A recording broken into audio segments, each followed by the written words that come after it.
Eyes tell the stories of a day you wish you could. Recall the moments that once have. Retract the footsteps that brought us to this favor. I wouldn't ask this of you. Good eye sniper. I shoot, you run. Welcome back, everybody. um, it is episode 71 of the Get Geeked Podcast. Welcome back. And it is another solo episode. So you guys are going to have to deal with just me again this time. I'm going to try to see if one of the fellas will want to step up and into co-host role for next week. Hopefully, maybe. We'll see. We'll find out. But I have a list of things to go on about. So let's get into it. This topic, I just want to talk about it because it's something that I'm into. I've been into, the thing is, I've watched wrestling from when I was little. It was kind of one of those things that my parents had just turned on and left on, just kind of babysit me, just to make sure that I wasn't getting into, mischief and stuff like that, right?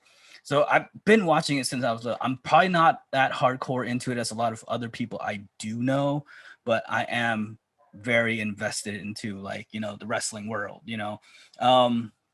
and for this beginning topic for this episode, I kind of want to let you guys know why in my thoughts, and these are just my thoughts. So I don't know if you guys agree, let me know. If not, we agree to disagree, right? But I want to talk about why I think WWE is kind of losing a fan base.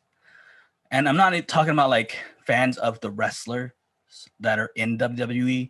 I'm kind of talking about like just the show in general. Because they kind of lost like that. They lost a little something. There's something missing from the WWE shows. I find myself like not even like looking forward to watching Raw or SmackDown anymore, or even their pay-per-views. I used to be like super psyched and hyped about their pay-per-views, like Hell in a Cell, WrestleMania, SummerSlam, Survivor Series. Survivor Series actually was one of like my favorite pay-per-views like coming up. Like Survivor Series used to be to me better than WrestleMania because it was when like you get to see these individuals that you've been keeping up on, come together as a team to, fight the team that of the individuals that you were hating at that time, so and it used to excite me. But like nowadays, like just even like leading up to these pay-per-views, I just don't care anymore, like they're and I feel like it's the corporate WWE's fault. You got Triple H, which I think Triple H is probably one of the ones that are doing the best out of all the corporate guys there, except for his controversial comments that happened over last week or this weekend that just happened about women's wrestling, which I totally disagree with what he said about. Which I don't know, like sometimes those guys, they got such a big hit on them, like they don't think before they say something and they just blurt it out. And as another person listening to what they're saying, you're just like, bro, why would you say such a thing?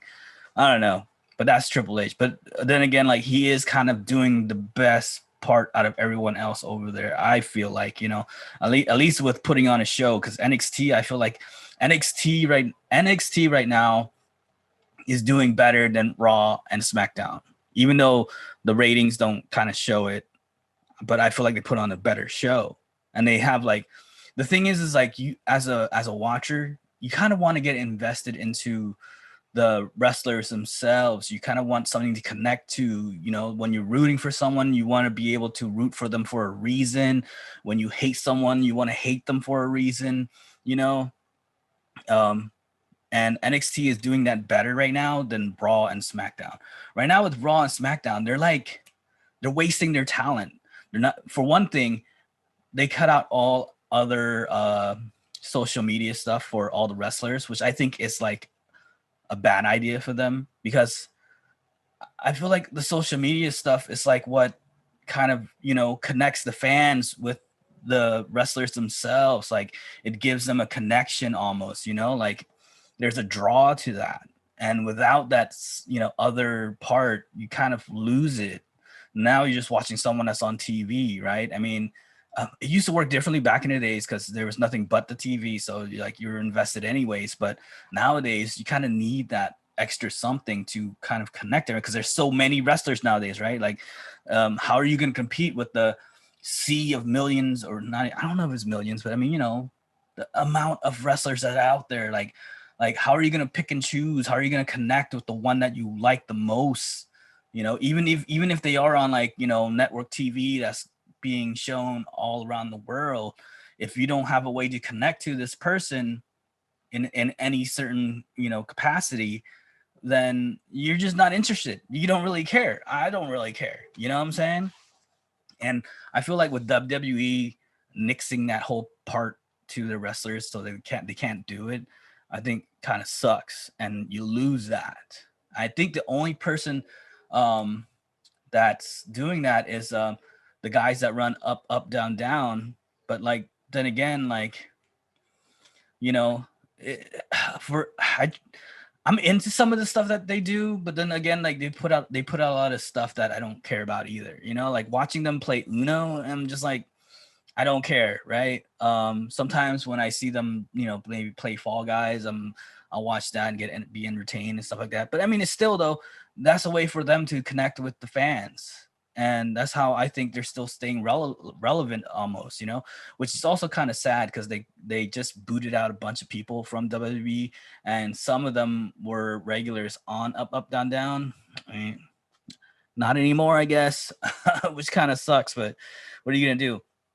And that's why I'm going to go into versus AEW, WE versus AEW. I feel like AEW is all about it. Like, and that's why I've been watching them more on the regular nowadays, because for one thing, let's just say like, I want to say starting like earlier this week, I kind of like, was just, scrolling through YouTube, just like, and all of a sudden there's something that came on that YouTube had, was like, here, watch this. And I was like, I guess I'll click on it. And it's Ethan, All Ego Ethan channel. All Ego Ethan. I believe that's his name. Real name is Julian. And I got into it. Like I got hooked. I watched a couple of his vlogs, and then all of a sudden I find myself like just scrolling through his whole playlist and just watching video after video after video. And now like I'm invested in this guy. Like even though he is a heel in AEW right now with Scorpio Sky, like I'm into it. Like I'm kind of rooting for him, even though he's a heel.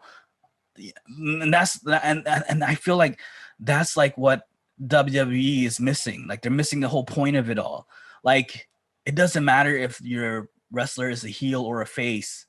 You want your audience to kind of connect to that person in any capacity, even if it is a heel or a face. Like you want them to kind of root for whoever they want to root for, and you want that connection, right?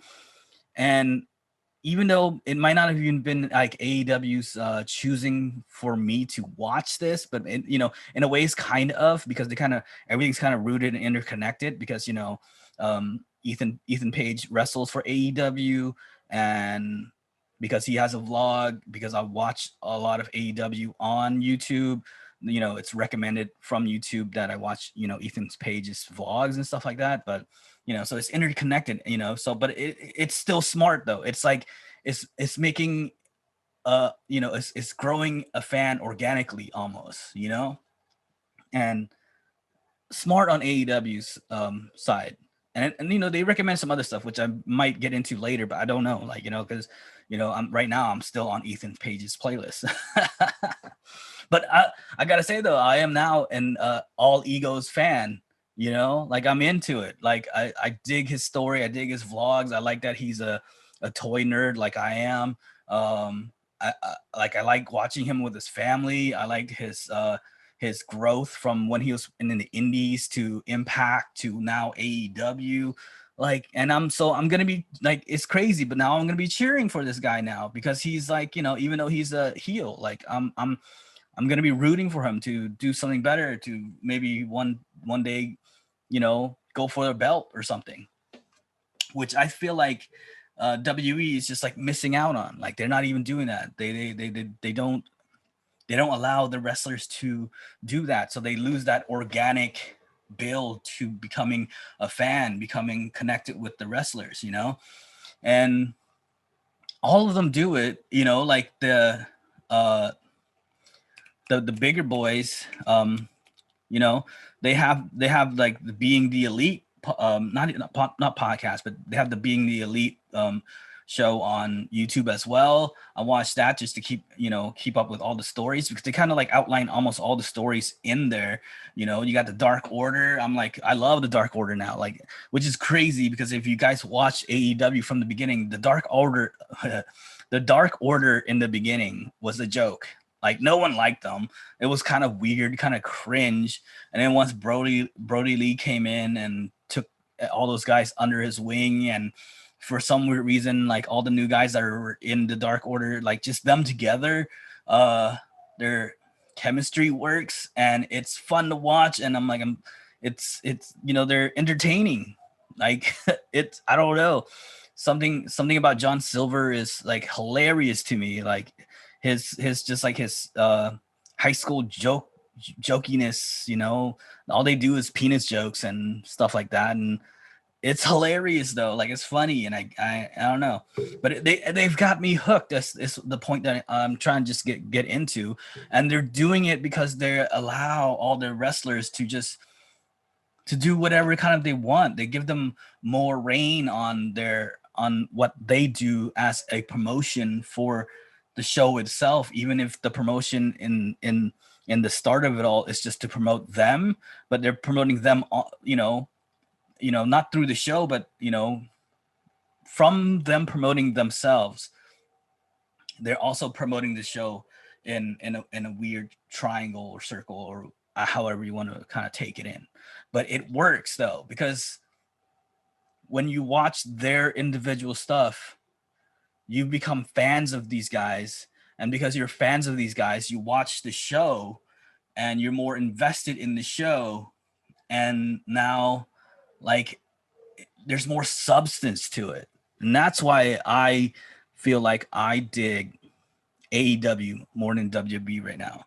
And the other part too is that with WWE, you only have one or two interesting things going on right now, and they're just continuing stories that just get stale after a while. They don't change it up. It's just the same matches every week, like the same people fighting each other, the same storyline not going anywhere. Like you guys gotta learn how to go somewhere with your stories. Like AEW has switched up their story so many times now that every week there's something fresh, something new. I mean, yes, there's some continuance to some of the rivalries, but you know, the storyline has moved along, like it's going somewhere, and some of them have already got to the climax and ending, and you're satisfied or dissatisfied. You know, it doesn't matter. But in either way, there was an ending. With WWE, like they run it on for so long. You're just like, bro, wrap it up. Let's get to the next thing. And they're not. Like tell you the truth. The only interesting thing right now on WWE, minus NXT, because I'm taking NXT out of it, I'm just talking about Raw and SmackDown. The only interesting thing that is even pulling me in to watch continuously every week, and if these things weren't there, I probably would not even watch it anymore. Like, and the one thing on Raw is probably the RK Bro team up of Randy Orton and what's his name? I forget. I'm sorry. But, you know, that's interesting to watch because that's something new. The Bobby Lashley and title reign and his contenders, oh my God, it's just gone for way too long. Like, I don't even care anymore. And then on SmackDown, you have Roman Reigns, like the reign of Roman Reigns. Like, that's interesting. That's probably one of their best storylines to date for over 2 years now. And that's the only thing going for SmackDown. Like, you take RK Bro and you take Roman Reigns out of the picture, WWE would have nothing. Now, if you go over to AEW and you watch that show, you have a multitude of stuff to watch. You have the Women's Championship, which has just switched hands now to Britt Baker, I believe, if I'm correct. I think I'm correct though. You have the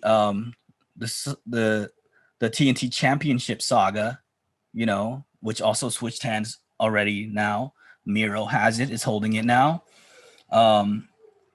You have the World Championship, which is held by Kenny Omega, which also holds like a multitude of other championships from other companies, which is like crazy within itself. You're watching and you're invested now because you're like, this guy holds like multiple championships. Who's going to take one of them away from him? Who's going to take all of them away from him? I mean, is he ever going to put all of them on the line, or is he just putting it up one by one? And is anyone ever going to, come up and challenge him and win over him? Because he kind of has a stable within himself, that he has a team that backs him up whenever he gets back to a corner and gets in trouble. So like it's, he has a way out of things. So like you wonder, like, when are they going to switch up the story and be like, it's time for him to lose. And that's interesting, and you have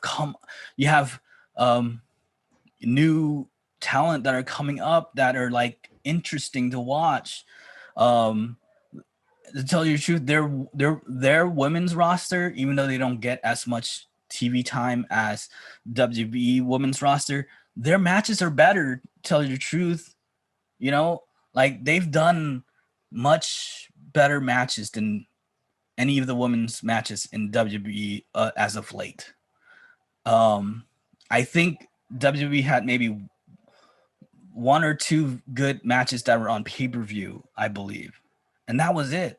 But TV-wise, when you talk about like regular week-to-week show-wise, they haven't done anything that has been done better at AEW. I feel like AEW has a better roster coming up.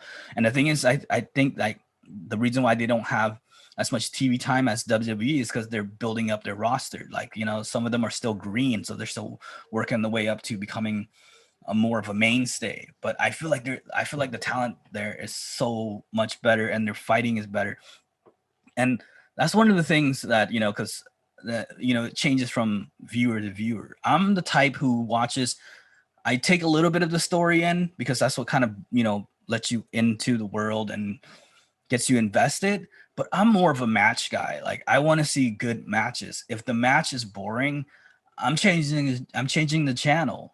I want to see a good match. One of the wrestlers that I'm kind of really into is Abaddon. I like the creepy, weird storyline characters. That's why Undertaker was such a big thing, was because he had that creepy, weird storyline backing him up. That's why like Undertaker, Kane, and like Raven, there's a few weird storyline guys or gals that were like interesting, and I love that stuff. I really like Abaddon.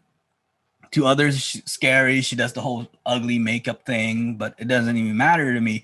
I like it when she wrestles. I watch her matches, and she has a good finisher.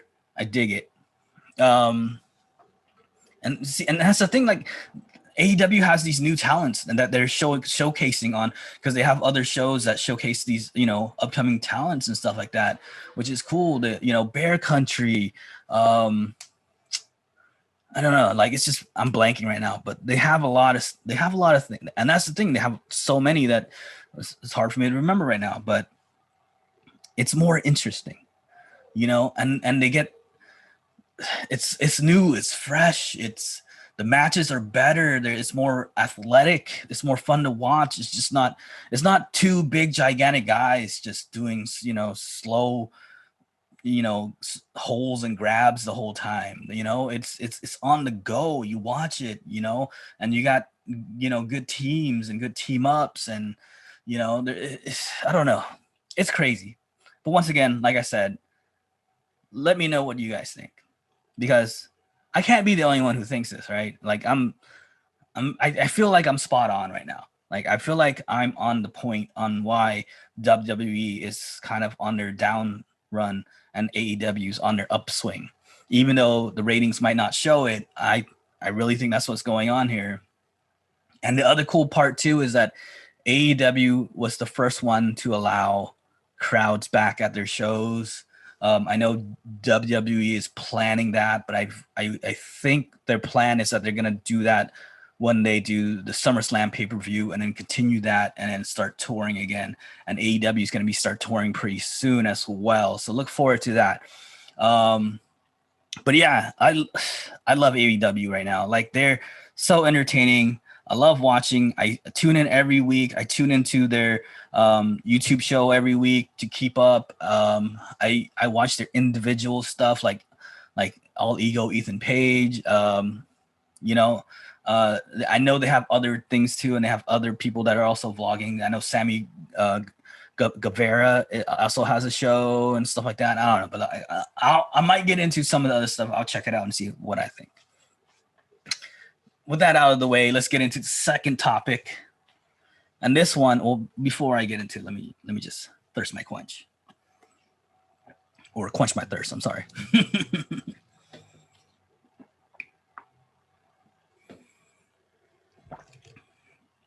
Now, we got into this topic on a past episode with Johnny. We talked Battlefield. And we thought there was footage that were out then, but they just released they released the trailer for it earlier this week, and this past weekend that just passed, they released some gameplay footage, and then later on in July, I want to say they're showing some new modes and stuff like that, and the mode gameplay and everything like that. But here's my review of the new Battlefield. And I think the name of the game is going to be Battlefield 2020 or 2042. I think that's right. I might be wrong, but I think that's pretty correct. Battlefield 2042. It looks amazing. I'm just going to say it outright right there. They have a chance to take over the whole FPS gaming landscape. They could take it over right now, because the thing is Call of Duty has gotten lazy. Call of Duty doesn't have anti-cheat for Warzone, and also the thing is Call of Duty is planning to go back to World War II style gaming on their new title coming up, which a lot of people dislikes right now, including me. They already did the whole World War series twice already, and I don't know if it gained a lot of consumers for that at that point in time, maybe because it was brand new at that time. The thing is, for me, I just can't get into it. They've given us two pretty good titles now in a row with Modern Warfare and Cold War. And these are all modern day things with modern day guns. I know Cold War has gotten a little bit futuristic with some of their stuff, but I wish they would just stick with it. Stick with the modern day stuff. Or if you're going to go anywhere in time, go in the future a little bit. You don't have to go super far to where it was in Infinity War, because I know Infinity War was kind of one of the most hated Call of Duty titles that there is. But Advanced Warfare, if they fine-tune Advanced Warfare in a little bit and called it something else for their next title, I believe that could have done better, or would do better than going back to World War II, because that's what they're planning on. And I want to say their new title is going to be like Call of Duty Vanguard or something like that, and they're going back to World War II. Because the thing is I don't feel like I want to go back to using old school snipers and old school weaponry. And how is that even going to integrate with Warzone? And I hear that the plan is they're not going to integrate that with Warzone, which I feel like they're missing out, because like they've been integrating it for like with the last two titles with Modern Warfare and then Cold War, like, and then you're just going to skip one. Like that's going to be kind of weird, right? So you're going to update Warzone by itself, but not update update, with their new title. It's just strange to me. Like they're gonna lose a lot of consumers at this point. I feel like they're gonna lose a lot of consumers with this next title. It's just my opinion. You guys might think differently, and if you do, like I said, leave a comment down below letting me know. But this is my thoughts, and that's why I feel like Battlefield could gain a lot on this one. The only thing that's like making me think otherwise, for one thing, they haven't said anything about crossplay, which I feel like they're going to lose a lot of player base if they don't have crossplay for this new title. And the other one is that they said that they're not planning on any BR. Now, I don't know if it's any BR or maybe because they said there's going to be different modes in the future. Maybe they'll do like a future, like, they might bring in BR in the future. But I feel like they need a BR. They could rule the whole FPS gaming world if they just come out with a BR. And with what I've seen from their trailer, looks very, very good. Looks very, very awesome. And then the only thing that's like ruining it for me a little bit is that you get 100 and 100 and something player base if you're on PC and next gen console. Now I don't have a next gen console and I don't have a PC yet, so I'm gonna be stuck with a 60 player base. I don't know if I want to do that, or maybe I should just jump the ship and get a PC or buy a new gen console right now, and then I could play. But the other thing is like I don't know if I want to spend all that money and then not have crossplay. Like because I have a bunch of friends that are on PC. I'm not gonna be able to play with them because it's not crossplay, and then I just wasted some money on this a whole new gaming system and this new game for no reason. Because I'm probably just gonna still play Warzone then. I don't know. The thing is, I don't know if I'm even gonna buy the new Call of Duty because, like I said, I really don't want to go back to World War. I don't. But the thing is, though, is if Battlefield doesn't come out and say we got crossplay and we're gonna have a future BR, I don't think I'm gonna buy Battlefield either, even though it looks so amazing. The gameplay looks amazing, almost sensory overload, but you could deal with that once you get into the game because it's not going to be exactly how they show it on screen. Like when you actually get into a game, people aren't going to be doing the things that they show you on the trailer. But it looks amazing. Like if you're going to look at something and you're going to choose, am I going back in time to World War I or World War II, or go a little bit into the future to 2042 and play this futuristic game over here? I'm picking the futuristic game because it looks like much more fun than going back in time to World War I or World War II, where I'm throwing old school grenades and shooting old school snipers that doesn't have a scope. Like, come on, man. Like what are you gonna choose? The only cool thing I feel like Call of Duty has above, well, not even above.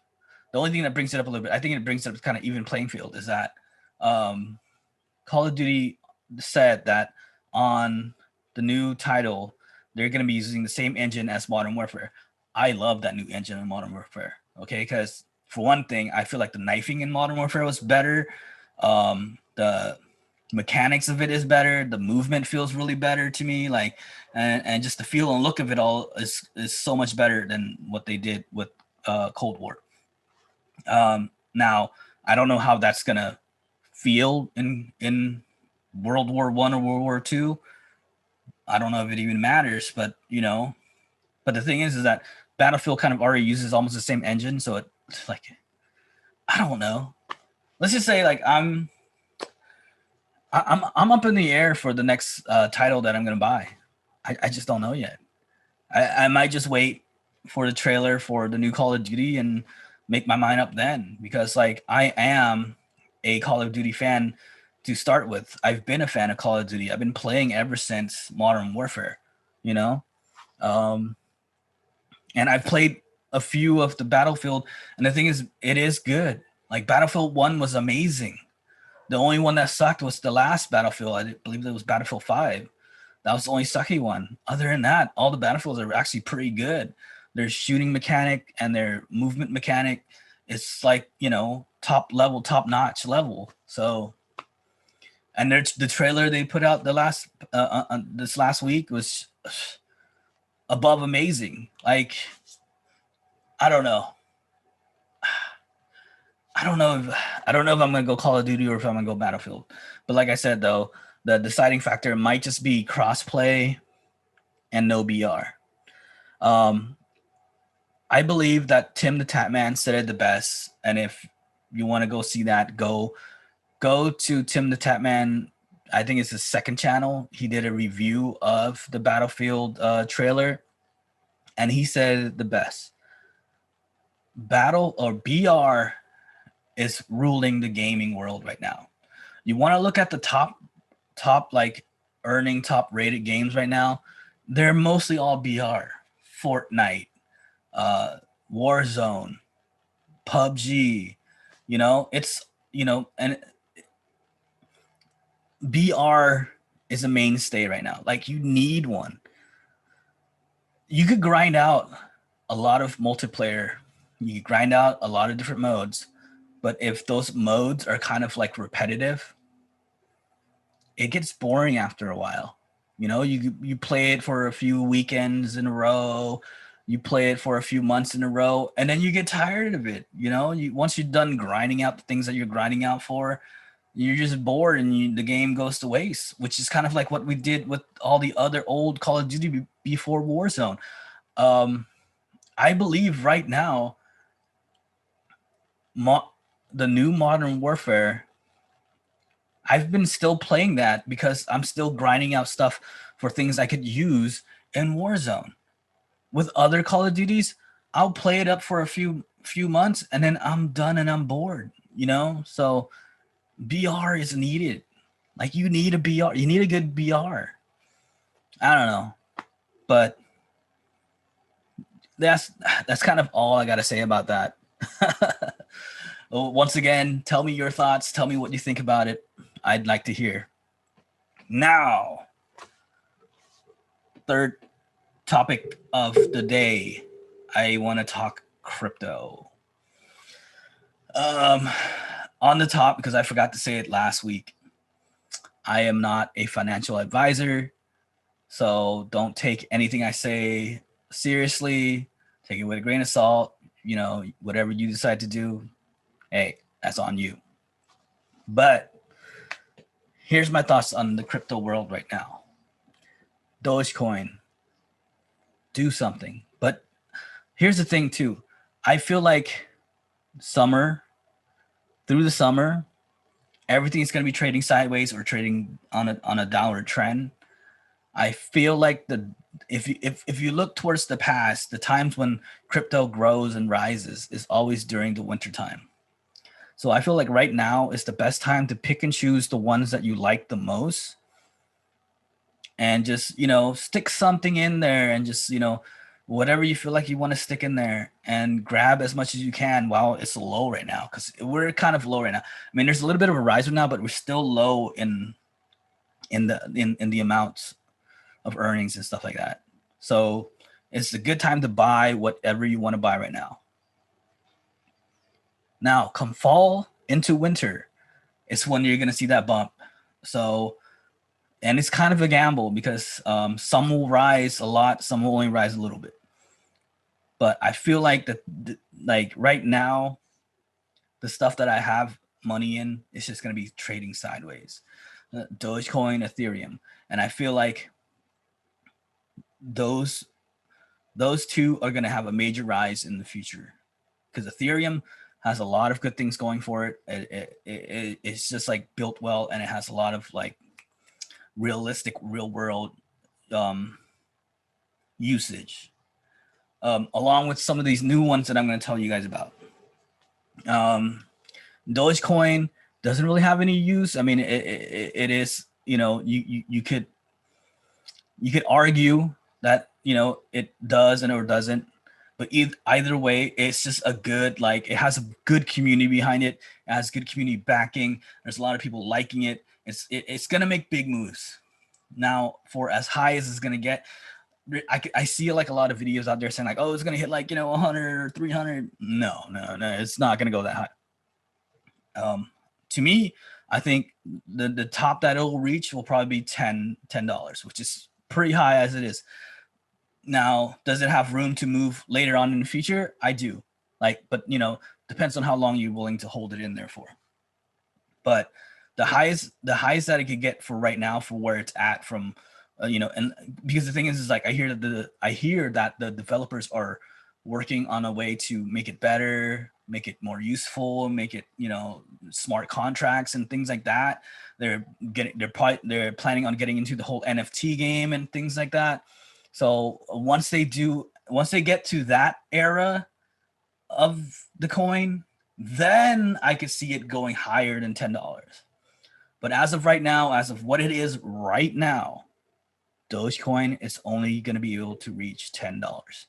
In the future, once they implement all the new things to it, then I believe that it could go higher. But I mean, $10 is still a good number to reach. And I could see that happening in the near future.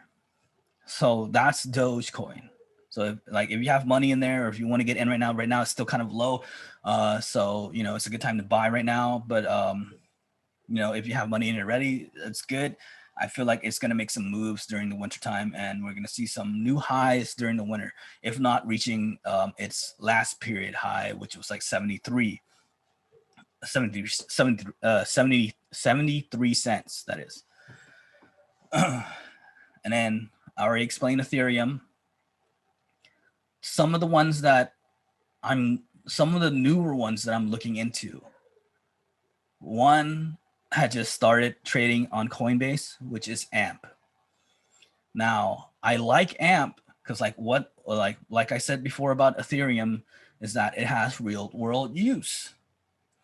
AMP is working off of the Ethereum blockchain, and it's making it so that when you're transacting with your coins, it's allowing the transaction to go quickly and smoothly, with consensus and contracts and things like that. It's basically gonna make things go, without having to wait. Like if you ever try to do a transaction with Bitcoin, it takes forever.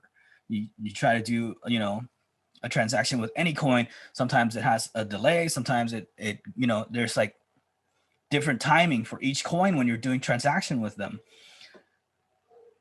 AMP is there to fix all that and make everything go faster, which I feel like if people knew about this and people start getting behind it, I think this coin can make big moves. And right now, it is at a pretty low price.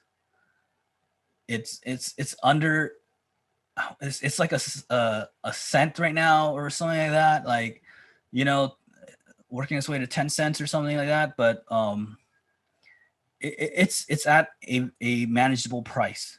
So if you feel like you want to get into that, I think that's a good bet on for the winter bull market.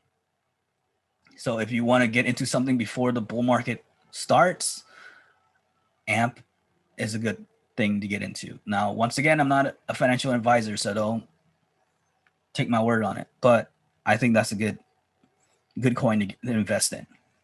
And then and then my next one is Cardano. And Cardano is almost the same thing. Like, it has good real world use. Now, and it's also at a higher price than AMP, but like it's still at a manageable price. So, you know, once again, if you want to get into something that I feel like will do good in the future, Cardano is probably one of the best ones to get into right now. It's been trading sideways ever since spring started, but at any moment, I feel like Cardano is just gonna boom. Who knows though? I mean, like a lot of these stuff might not even go the way that I'm thinking, but hey, crypto's a new world. Crypto is like risky. It's volatile. You don't know what's gonna happen. The only big mainstays right as of right now that I know that are kind of constant and that are poised for a big push in the future for sure, like it's a sure bet, is Ethereum and Bitcoin. You know, those are the big mainstays right now. Dogecoin, it's almost there at that level. I just don't know. You know, it's just like it's starting to trade there. Like it looks like it's like, you know, it's doing it's having kind of like a main, like, you know, it's kind of being steady almost. Still pretty volatile though. So you don't know. I don't know. But those are my new ones those are my new picks for this week. Might have some new ones in the future. I think I want to kind of keep this in rotation of the things I talk about when I do my solo podcasts, you know. So look forward to more crypto talk. But I think I'll just end it there. So the new ones to look into if you're interested is AMP and Cardano. Now, I mean, Cardano has been around for a while, and I think I mentioned it last week, but I still think it's a good bet. I mean, there's a few other ones too, but I'm still like, like Polygon is a good one to look into too, but I just, you know, I don't know yet. But you know what? I'm gonna throw it in there as my third one for the week. I might just do three cryptos to look into every week, right? So right now, I want to say that it's Amped, Cardano, and Polygon. Those are the three to look into if you're interested in getting into the market of crypto for the bull market in the winter. And that's just my thought. I really do think that the bull market's gonna go head charged on come fall to winter. Because if you look at the past, it's been running like that. Summertime, everyone's kind of like out doing their thing, kind of, you know, partying, not really worrying about investing, not really thinking about putting their money here and there. Now, once the party ends, everyone starts putting their money back into the market, and they're looking into crypto, and they're just throwing money into the crypto market. And you see kind of this like bull run during the winter time, during the fall to winter time. So that's why, like, I feel like a lot of the action is going to come then. So yeah, there you go. 3 new cryptos. I would say get into it now if you are planning to get into it, because they're super cheap right now. And I feel like their prices are gonna boom. And, you know, depending on how people feel and how these cryptos kind of like advertise themselves almost will tell how high they're gonna go. But I feel like they're gonna boom during the winter. I just don't know how high they're gonna boom, right? So there goes my crypto talk for the week. Now, fourth topic, Loki show review. I'm going to start this review by myself right now, but I kind of want to get Matt into this because I like doing show reviews with more than one person, because I like bouncing off, like, you know, ideas and topics on the show. But I have to start it by myself now. Let me just start and say, from the first episode, I am loving this show. Loki has surprised me and caught my attention. Now, let me just wet my throat real quick.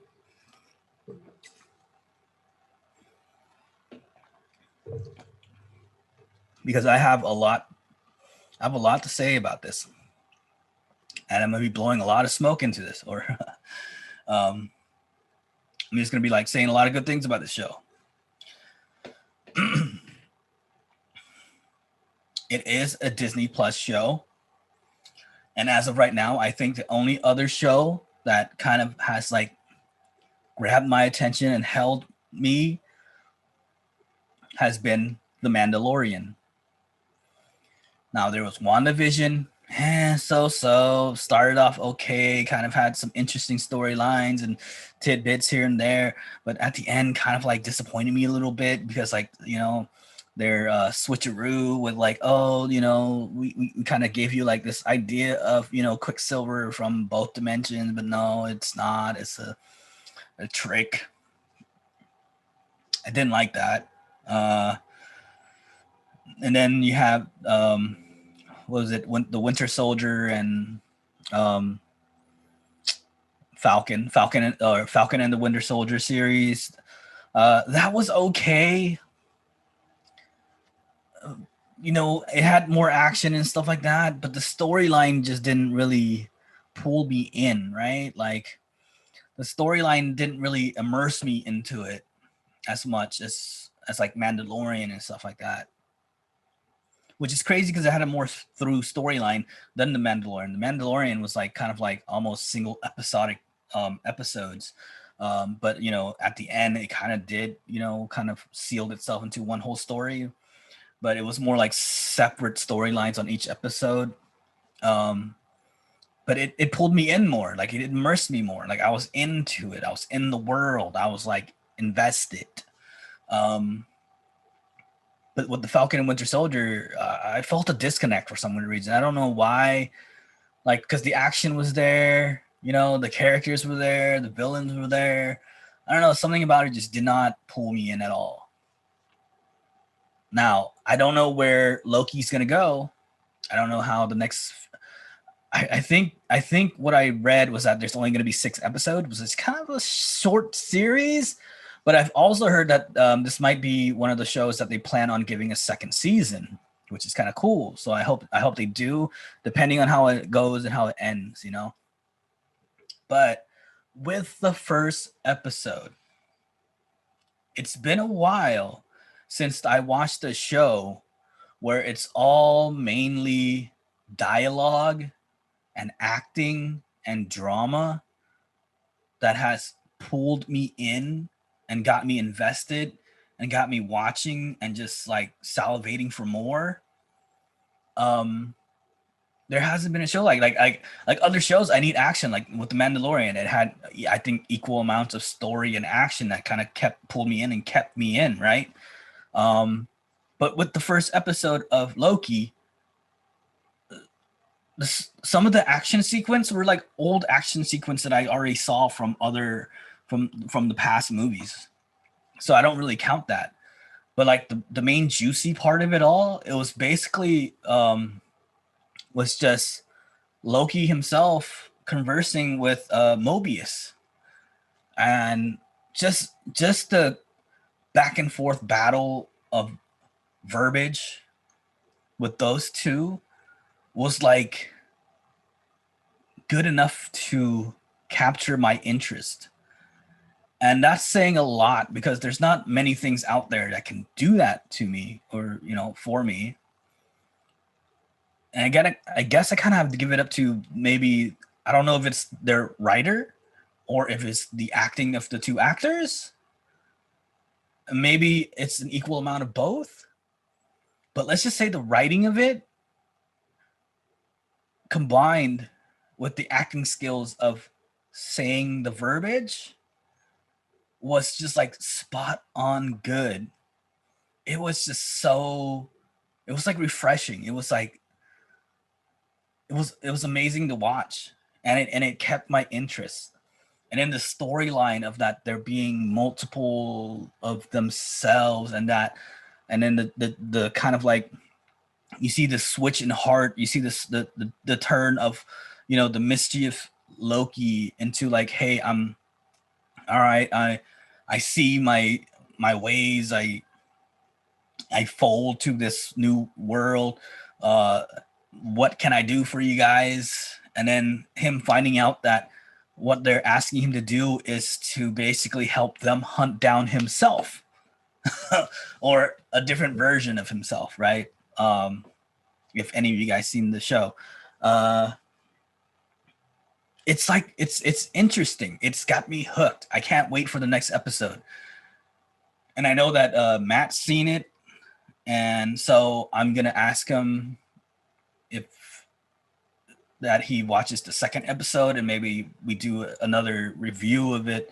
The second episode review of it. We'll probably try to do that next week. We'll see what happens. If not, it'll be me again, and I'll do another review. But as of right now, that's kind of where they ended the episode at. That he folded to the place that's been holding him, and he's like, so what do you guys want me to do? And then Mobius tells them they want him to help them hunt down himself. Crazy. I mean, I don't do it justice by repeating it like that, but if you watch the show, then you'll see what I'm talking about. And then if you have, once again, let me know, what do you guys think? You guys agree with what I'm saying, or do you have a different opinion? I don't know. Up to you guys. But that is my Loki review. I give that episode a 10 out of 10. And that's like without action. That's crazy, right? I mean, I haven't given a show rating like that in a long while. And I haven't done too many show reviews lately. I think the last time I give it a 10 out of 10, well, I mean, Mandalorian has some 10 out of 10, so, we'll stay away from that whole talk, but yeah. Now, that out of the way, let's get into my fifth topic of the day. This is randomness. I just thought I would share this with you guys. It's going to be a short topic. I'm just letting you guys know what I'm planning on doing. Now, ever since my heart attack, I was taking blood thinners. I couldn't really go out and exert myself in physical stuff. So I've just been training at home, keeping myself fit here at home. But before all that, I was testing myself out, and I was doing these 20-mile bike rides, and I was trying to do 20 miles under an hour, and I was almost there. I believe the last time I did it, I was at an hour and 15 minutes. And I kind of want to revisit that just for shits and giggles. Because I've been constantly training at home by myself anyways. I feel like my body is there to do it still. I just need to try it again and just see the logistics of whole the stoplights and everything like that. Because I believe the only thing that slowed me down when I was doing that was some of the stoplights on my route. And if I could find a way around that without injuring myself and without breaking laws, I believe I could pull it off. 20-mile bike ride under an hour. It's possible. Because if they gave me a track, I think I could do it no problem. 20 miles under an hour, no problem. And the thing is that I've been off of my blood thinners. I don't need those anymore. So I'm able to go out and do physical things again. LA's opening up again. The traffic has gotten so bad lately. It kind of sucks. I kind of wish that we were still in quarantine. Let's go back to those times, because I'm kind of missing it now. Because when you're out there driving in LA traffic, ooh, baby, don't get me started on that. And then all the dumb people that are out there now. Jesus, man. It was just so much nicer when it quarantine had think back to the days when quarantine had just started. You walk outside, everything's eerily quiet. There's no one there. Now, I go to work, I can't find parking anywhere. There's people all over the place. Some of them are wearing masks, some of them are not. I'm just I don't know. It's crazy nowadays, you don't know who's been vaccinated, who's not been, I don't know. People are just it's a toss up now. And thing is, everything's supposed to start to open back up on the 15th, and they're allowing people who's been vaccinated to not wear a mask. But then again, like, how do you know? How do you prove that, right? But now I'm just getting way off topic. But let's get back on the topic. I'm planning on revisiting this whole 20 miles under an hour. Like I said, I've been training at home on my exercise bike. I got a good rhythm going. I've been going a full hour nonstop, like no breather in the middle.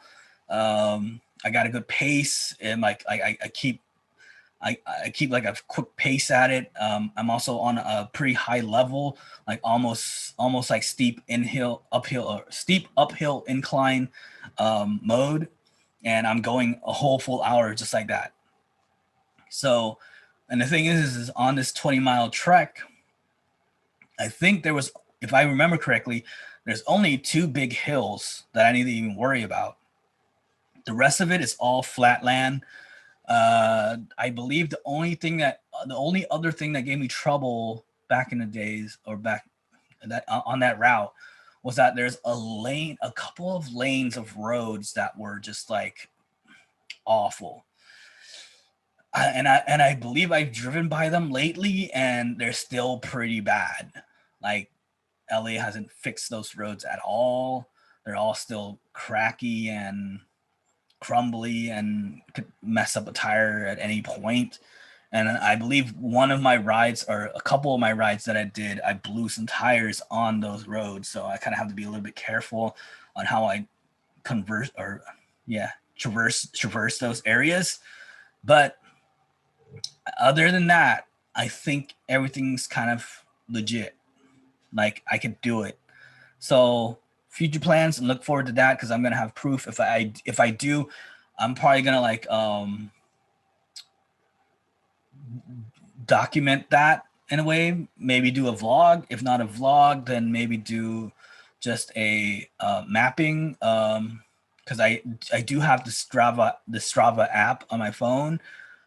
So I could show that, and then show the time and stuff like that. Like, I'll take a picture of the time I start, and then show the route, and then the time I end it, and or something like that.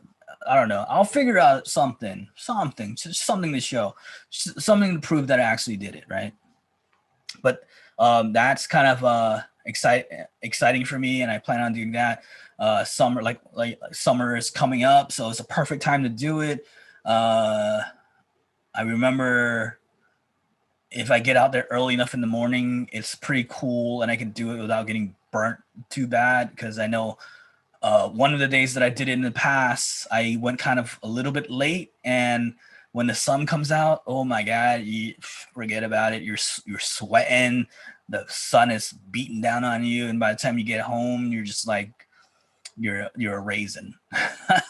you're a dried up raisin, dude. So as long as I get out early enough, everything's gonna be all fine and cool. The sun will barely be coming up. Hopefully there'll still be a little bit of overcast, because here in LA in the morning time, it's always a little overcast, which is pretty nice. And then by the time I get home, the sun will be totally out, and I'll miss all that. So we'll see, but that's the plan, though. That's another thing I'm gonna put on my list. I got this whole big to-do list. You guys heard it from my last episode. You got my the print on demand shop coming soon. NFTs on sale and minted and on sale pretty soon. And now I added this whole 20-mile within under an hour ride. We'll see how it goes. That's a lot of stuff on my plate. But that's a good thing to do. And I want to put it out to you guys that, it's always good to have goals. I don't see how people live day to day without having any goals. Life just gets mundane and boring, and that will take a toll on you. And I feel like I don't know. I've been living my life like that, like ever since I can remember. Like, every day there's a goal to strive for, and I need to finish something. So I gotta always have something to do, and I always gotta finish something, and I always got a goal. And once I reach it, then I also do a little bit of celebration for myself. So we'll see. So I got a few goals coming up to kind of reach, and we'll see if what I decide to do for those celebrations, and if I even decide to document that. One that we won't know until we get there, right? I did kind of had planned for a story time on this one, but it seemed like I kind of went a little bit longer than I expected. So we're gonna skip we're gonna skip story time for now. But I did have a pretty good story.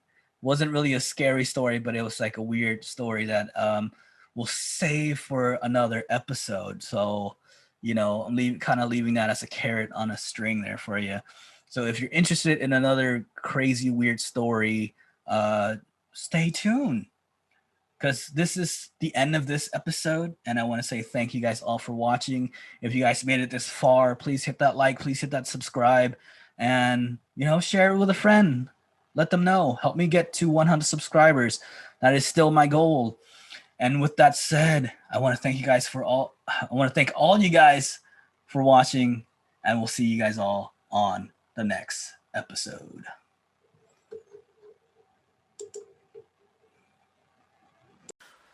Thank you guys all for watching. I hope you liked the video you guys just watched. And if you did, please do not hesitate to hit that like button and that subscribe button. And then tell a friend. And if you guys want to see more videos, check them out below. I should have 2 other videos to check out. We have other stuff to see on this channel. And with that said, we thank you guys all for watching. And we'll check you guys out laters.